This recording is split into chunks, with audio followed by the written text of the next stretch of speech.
자, 오늘 예배 참석하신 여러분을 환영하고 축복합니다. 수요일마다 요한계시록 지금 강해를 하고 있는데요. 오늘은 이 요한계시록에 나오는 7개의 교회 중에 마지막 번째 교회, 라오디게아 교회에 대한 말씀입니다. 제가 오늘 이 말씀을 준비하면서 구글어스로 라오디게아 교회를 찾아봤어요. 그랬더니 그 교회가 그대로 보존되어 있었습니다. 저도 2006년도에 터키 성지순례 때 한번 갔었어요. 이 라오디게아 교회. 근데 구글어스에서도 지금 이렇게 선명하게 보존되어 있고, 터키는 기독교 국가가 아니고 이슬람 국가이기 때문에 크게 개발은 하지 않지만 그것이 또 역사적인 유적지고 또 관광할 수 있기 때문에 보존은 되어 있어요. 자, 라오디게아 교회인데요. 이 라오디게아라는 지역은 BC 253년에 셀류쿠스의 왕인 안티오쿠스 2세에 의해서 건설되어졌습니다.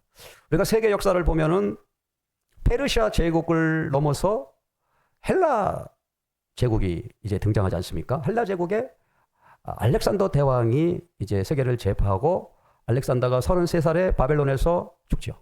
그리고 나서 그 헬라는 알렉산더의 4명의 이 장군들이 이제 치열한 헤게모니 싸움을 하면서 갈라져요. 톨레미 왕조와 셀류쿠스, 이렇게 이제 유대를 중심으로 지금 시리아 쪽, 또 터키 쪽 다 셀류쿠스 왕조, 또 이집트 이쪽은 톨레미 왕조, 이렇게 갈라지는데, 안티오쿠스 2세라는 사람이 그 당시 그 지역을 통치했는데, 그 사람의 부인의 이름은 라오디케예요. 라오디케. 그래서 그 지역 이름을 라오디게아, 이렇게 아라 붙는다. 그 아는 이 땅을 말해요. 랜드. 무슨 마케도니아, 이런 그 아자가 붙는 거. 그러니까 라오디케아의 땅이다, 그런 얘기예요. 성경에 보면 데살로니가라고 있죠. 데살로니가, 살로니카. 이 사람도 어떤, 제가 이름은 잠깐 잃어버렸는데요. 가일샹가 하여튼 누구의 부인이에요. 그러니까 이런 사람들 행복하죠. 응? 자기 남편이 자기를 위해서 도시를 건설해주고 이름을 그 아내 이름을 따준 거예요. 야, 참 대단한 사람입니다. 옛날 서양 사람들은 이런 멋이 있어요. 동양 사람들은 자기 부인의 이름을 줘가지고 뭐 춘향로 이런 건 없잖아요. 춘향로 이런 건 없어요. 그러니까 이런 어떤 매력은 있는 것 같아요. 이 라오디게아는 안토니오쿠스 2세의 아내 이름을 따서 이걸 주어졌다, 이런 것이죠. 제가 구글어스로 보니까 이제 구글로 보면 장점이 뭐냐면 높은 곳에서 위성으로 보기 때문에 이 지점을 파악할 수가 있어요. 여기가 중심부, 여기가 대전이네, 여기가 천안이구나, 대구구나. 우리 지금 여기 반주하던 우리 딸내미 같은 경우에도, 야, 천안이 대전 우리냐, 큰 도시는 알겠지만 세세한 건 잘 몰라요. 우리 나이 먹은 사람들, 또 운전하고 다니는 사람들은 청주 옆에가 이렇게 신탄지되고 가까운 걸 알지만, 근데 이 구글어스로 보면 이 라오디게아를 보니까 터키 내륙. 지난번에 봤던 교회가 필라델피아 교회예요. 필라델피아 교회, 버가모 교회, 라오디게아 교회. 한 100km 정도 되는 이런 교회에 있는 거예요. 터키 지역은 어떻게 보면 기독교 부흥의 전초 기저와 같은 곳이 터키입니다. 터키. 자, 그 지역이고요. 또 이 라오디게아는 어떤 그 지역적인 특징이 있냐면, 이 무역로, 이 대전이 그렇잖아요. 대전이 우리나라로 말하면 교통에 이렇게 서울서 부산 또 호남으로 이어지는 요 삼각지역 있잖아요. 대전이 발전한 게 그거 같은 라오디게아가. 그리고 통신로가 만나는 지점이었어요. 페르시아 제국 시대의 다리우스 왕은 자기가 큰 영토를 지배할 때 이거를 효과적으로 통치를 했잖아요. 그 당시 가장 이 왕들이 걱정하는 것은 반란입니다. 저쪽 지역에서 반란이 일어나면 빨리 그 반란군을 제압하고 그 정권을 안정시키는 게 가장 중요한 거예요. 그렇기 때문에 중요한 게 뭐냐면, 군대를 빨리 보낼 수 있기 위해서는 도로가 중요해요. 그리고 또 이 전달, 통신. 우리가 그 에스더서에 보면은 파발말을 띄워가지고 동시에 이스라엘 백성들을 몇 날 며칠 죽일 것이다라고 왕의 인장을 찍어가지고 공문을 보내잖아요. 그게 가능했던 게 이 도로와 통신 체계예요. 그래서 지금 우리나라가 쓰는 우체국 제도의 처음 출발이 다리우스 왕 때예요. 그리고 다리우스는 각 지역에 정보관을 두었습니다. 그래서 통치자는 두었지만 그 통치자 밑에 정보관을 두어서 수시로 왕에게 보고할 수 있도록. 여기 이 라오디게아는 무역의 중심지, 통신의 중심지였다라고. 그러면 지형적으로 상당히 국가적인 어떤 그러한 이 전략과 이런 것에 상당히 중요한 지역이다라고 하는 것이고요.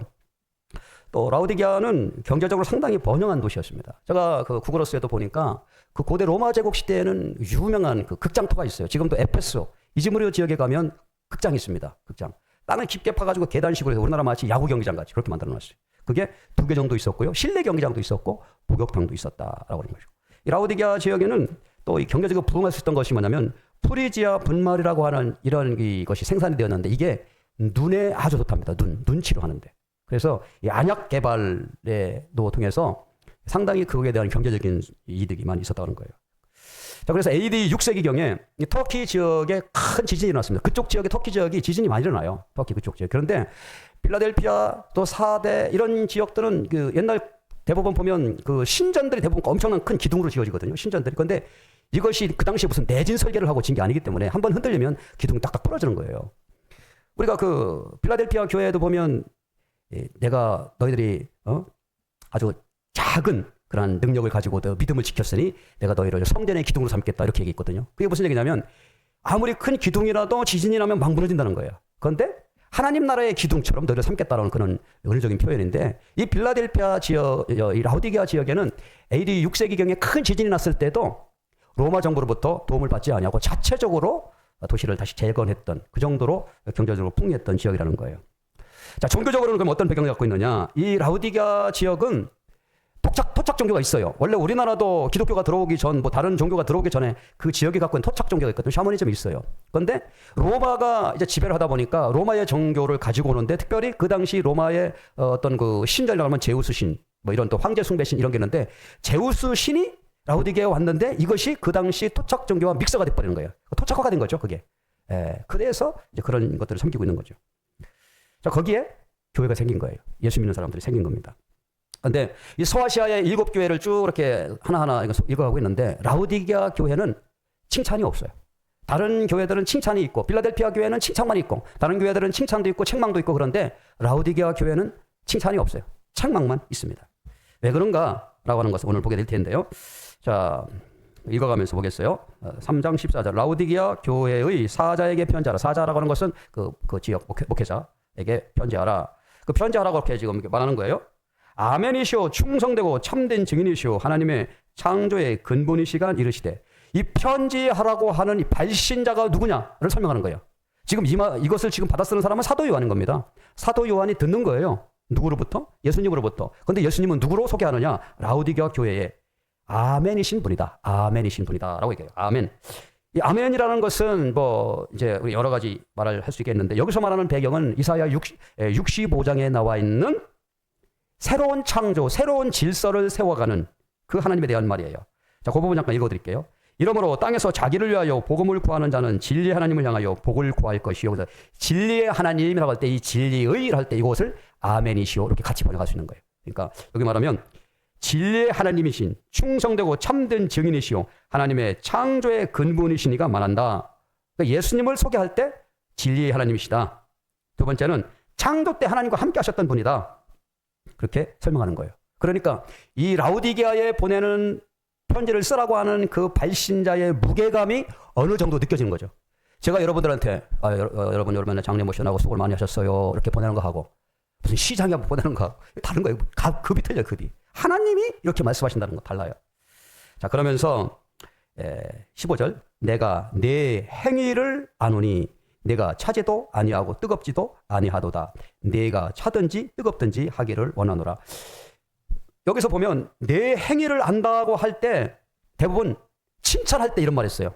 네가 환난과 고생 이거 한 거 내가 알아. 아이고 내가 어떻게 고생한 거 아신다고요? 그러면 기억하고 있다는 거잖아요. 우리 주님이 나를. 그렇게 위로가 되는데 여기서는 반대로 너 말이야 너 잘못한 거 내가 다 알고 있어. 이러면 알았어? 이런 표정인 거예요. 여기. 그러면서 차지도 아니하고 뜨겁지도 않다.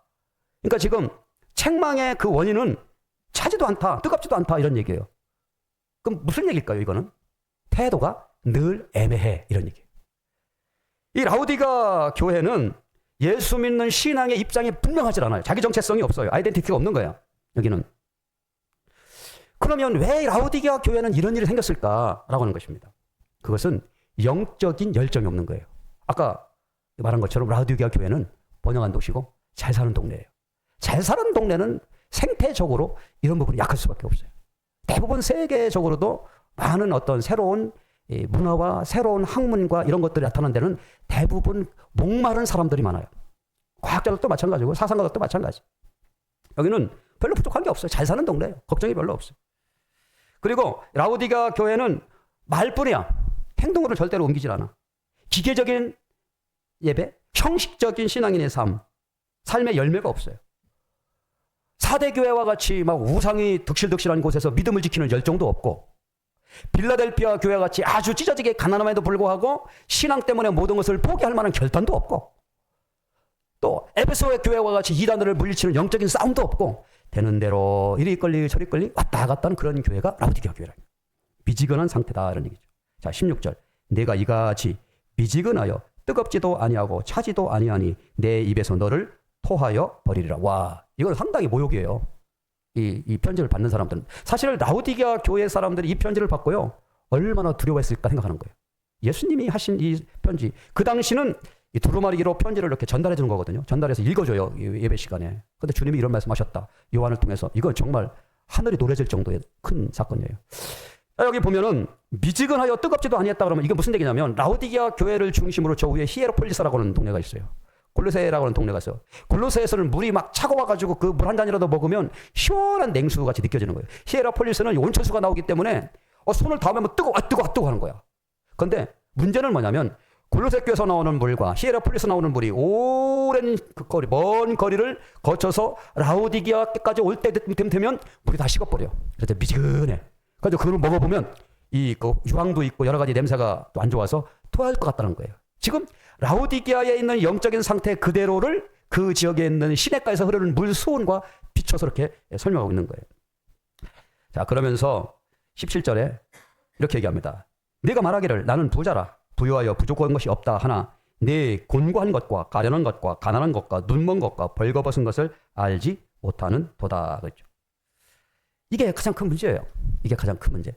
제국이 망하는 것도, 한 왕조가 망하는 것도, 한 국가가 망하는 것도 사실은 외부의 침략으로 망하는 것은 깔끔해. 그리고 새로운 기회를 만들어낸다. 내부적으로 썩고 부패한 것은 이렇게 가는 겁니다. 교만, 사치, 방탕, 다 이런 거죠. 거기에는 반드시 물질적인 것. 그러니까 그렇게 따라가잖아요, 항상. 성경의 역사도 망하는 나라들 대부분 그렇잖아요. 근데 라오디게아 사람들은 그렇게 말한다는 거예요. 난 부자야. 나는 부유해서 부족한 게 없어. 이렇게 얘기한다는 거죠. 근데 주님이 그 보시기에는 부자? 아니야. 넌 부자가 아니야. 너는 내가 보니까 곤고한 것, 가련한 것, 가난한 것, 눈먼 것, 벌거벗은 사람 같아. 그렇게 얘기하고 있어요. 주님이 보시기에 이 라오디게아 교회 사람들은 축복받은 것 같이 보는 게 아니고 저주받은 것 같이 보이는 거예요. 이게 참 난센스예요. 이 세상에서는 조금 이렇게 갖추고 이렇게 어울려서 살 만한 급이 된다고 하긴 하는데, 그것의 결과는 정반대 현상 나타나는 거예요. 이게 참 슬픈 역사를 이어가게 되는 것입니다. 너 스스로 부자고 부유하고 부족한 것이 없다고 말하는데, 내가 보기엔 넌 가난해. 눈도 멀었어. 벌거벗었어. 특별히 이 유대 종교 사이나 지금도요, 이슬람 사람들, 언젠가 지금 제가 어느 목욕탕을 갔어요. 목욕탕을 갔는데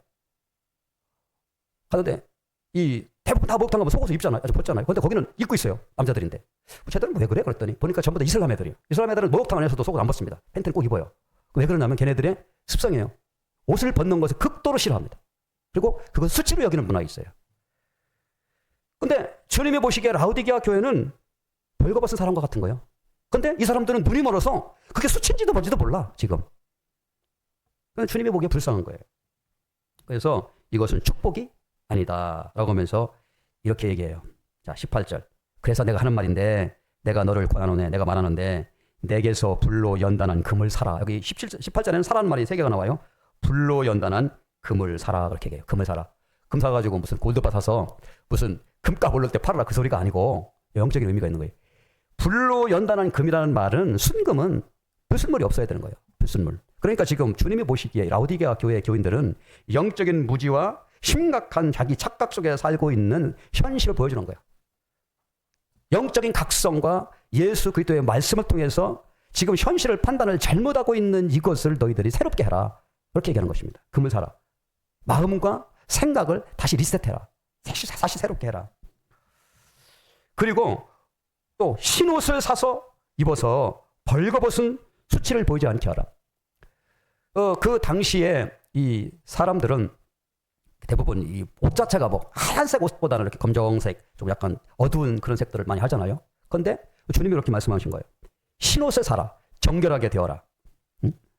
마치 소금이 맛을 잃으면 아무 의미가 없이 버려지는 것처럼 당신들이 라오디게아 교회라고 말은 하지만 영적으로 아무 능력도 없고 영적인 결단력도 없고 자기 정체성도 갖지 아니하고 나는 부유에 부족한 것이 없어 그냥 늘 이타령으로 살다가는 그냥 그거로 끝나는 거야. 그러니 흰옷을 사서 입어라. 새롭게 하라. 그렇게 얘기합니다. 세 번째는 뭐라고 얘기합니까? 안약을 사서 눈에 발라라. 이 라오디게아 교회는 아까 같이 안약, 눈 치료제가 많이 발달했다고 했거든요. 그것 때문에 돈을 많이 벌었다 했거든요. 니네들 말이야. 그 지역에서 이 치료제가 많이 나와가지고 돈 많이 번다며. 근데 정작 내가 보기에는 니들 눈이 지금 안 보이는 거야. 무슨 소리인지 알겠어? 얘기한 거예요. 눈을 치료하기보다는 영적인 소경이 되었다. 영적 분별력이 없구나. 영적인 눈이 멀은 거구나. 그렇게 지적하는 거예요. 그럼 너 자신을 알아. 부유하다고? 지금 아무 문제 없다고? 두고 볼까? 이렇게 얘기하는 거예요. 그러면서 19절에 아주 강력하면서도 좀 뼛속 패는 그러한 말을 했지만 이제 19절에 이렇게 얘기해요. 무릇 내가 사랑하는 자를 책망하여 징계하노니 그러므로 내가 열심을 내라 회개하라. 그랬죠. 라오디게아 교회에 대한 애정이 있는 거예요. 예수님. 골로새서 2장에 가보니까요. 바울도 골로새서는 이제 라오디게아랑 거리가 좀 그래도 가까운 지역인데 이렇게 얘기했어요. 2장 1절에 내가 너희와 라오디게아에 있는 자들과 물론 내 육신의 얼굴을 보지 못한 자들을 위하여 얼마나 힘쓰는지를 너희가 알기를 원하노니. 골로새 지역과 라오디게아 교회는 바울이 가보질 않은 거예요. 거리가 있기 때문에. 바울 전도 이 노선하고는 거리가 있어요.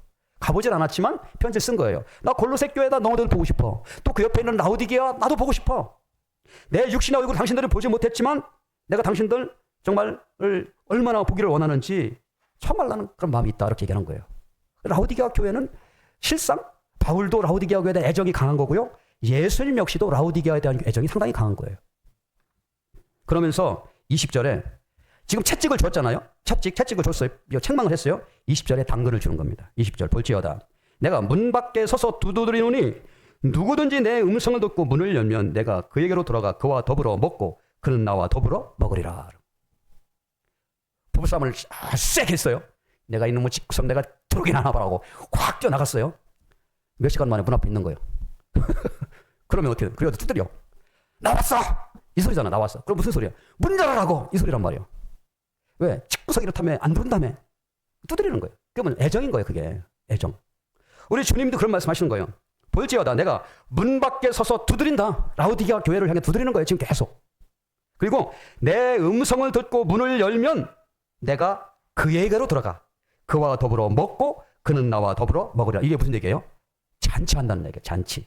아까 말한 것 같이 순금을 살아가는 것은 영적으로 정결해지고 흰옷을 살아가는 것은 파티에 입을 복장을 갖는 거예요. 그리고 같이 더불어서 잔치하겠다. 옛날 그 고대 시대에 이런 표현은 완전히 화합과 일치의 사랑의 공동체를 표현하는 거예요. 야, 우리 잔치하자. 그것도 주님의 이름으로 잔치하는, 이거 말하면 성만 차린 겁니다. 완전한 회복을 말하는 거예요. 아, 대단하죠. 라오디게아 교회 교인들이 아마 저 같았었으면 이 말을 듣고 한참 동안 생각했을 거야. 좀 처음에는 충격을 받다가도 주님이 문 밖에서 두드린다고? 두드리면 지금 열자마자 바로 주님이 들어오신다고? 들어오시자마자 우리가 회개하고 새롭게 되면 같이 잔치하신다고? 아, 이게 무슨 의미지? 이게 과연 나에게 뭘 말하고 있는 거지? 라고 하는 거예요. 자, 20절에 이런 당근을 준 거예요. 근데 21절은 그보다 훨씬 높은 차원의 비전과 미래에 대한 기대감을 갖게 해줘요. 자, 21절. 다 같이 읽어봅시다. 시작. 이기는 그에게는 내가 내 보좌에 함께 앉게 하여 주기를 내가 이기고 아버지 보좌에 함께 앉는 것과 같이 하리라. 자, 여기 보세요. 문을 두드려서 문을 열리면 같이 잔치하고 먹고 마시겠다. 그리고 그 다음에 이겼어요. 뭘 이긴다는 말이에요? 세상적인 육신적인 이 세속적인 삶의 가치를 붙들지 아니하고 영적인 창조적인 하나님의 가치를 붙들고 살아가는 그 삶으로 이기는 것. 그걸 말하고 있어요. 그러면 그 사람들에게 뭐가요? 내가 내 보좌에 함께 앉아주기를 원할 거다. 내 보좌. 보좌가 뭡니까? 하나님이 계신 곳이 보좌예요. 천국입니다. 천국. 그래서 그곳에 가겠다. 그건 누가 가는 겁니까? 이기는 자. 이기는 자가 누구예요? 승리한 자들이 가는 거예요. 우리 기독교인들이 바라는 최종 목적지는 이거예요. 이거를 말하고 있는 거예요. 이거를. 이것 때문에 예수 믿는 것이죠. 예수 믿는데 아무 보상이 없어? 아, 나는 나는 그런 거 필요 없고요. 그냥 종교적으로 열심히 하고 선을 행하고 명상하고 내 마음을 좀 다스리고 또 내가 필요할 때 기도해주면 뭐 듣는 자는지 모르지만 기도할 대상이 있으니까 뭐 그런 너무 낭만적이요. 그거는 어떻게 보면 뿌리가 없는 꽃병에 있는 나무와 똑같은 거예요. 본질적인 문제로 우리는 들어가야 됩니다. 자, 여기까지 이렇게 설명하고 또 이 시간에는 제가 신천지를 읽어가지고 비판을 하는데요. 자, 신천지는요 이렇게 얘기해요. 신천지는 여기에서 이렇게 얘기합니다. 이게 신천지는 미지근한 신앙, 여기 미지근하다라고 하는 그런 말을 할 때 이만희는 뭐라고 얘기하느냐? 미지근한 교회는 기성교회, 우리와 같은 이런 교회 신학 교수들, 목사들, 성도들을 다 싸잡아서 비난합니다. 왜 그러냐? 기성교회 목사들, 신학 교수들, 성도들은 성경을 모른다. 관심도 없다. 그리고 요한계시록을 가르치지도 않고 풀지도 못한다. 그런 거로 그들은 전부 다 라오디게아 교회와 똑같다. 그렇게 이야기를 합니다. 그리고 뭐 다른 얘기들은 많이 있지만 또 아주 중요한 내용이 뭐냐면 여기 보호자, 천국 보호자에 대한 얘기를 할 때 바로 이 신천지에서는 영생과 천국을 얻기 위해서라 그러면 예수님이 약속하신 이긴 자를 찾아야 되는데 그 이긴 자가 누구냐? 곧 이만희 선생이다. 이렇게 얘기를 합니다. 그러면서 이만희 교주를 신격화하는 거예요. 그 신천지 이만희 교주가 쓴 책을 제가 지금 갖고 있거든요. 가지고 있고 제가 요한계시록, 원어 성경 또 이런 것들 다 같이 보면 이 사람들은 보면 패턴이 거의 비슷해요. 처음에 3분의 2는 기존의 해석대로 쭉 가요. 그러다가 어느 순간 방향을 확 틀어요. 그래가지고 결국 이만희 교주를 신격화하고 자신들의 교리를 합리화, 정당화시키는 쪽으로 사용합니다. 자, 그러나 여기 말하고 있는 그 라오디게아 교회에 대한 것은 제가 지금 앞에 설명한 대로 그대로 여러분들이 잘 읽으시고 그렇게 이해하시기를 바랍니다. 자, 기도합시다. 하나님 아버지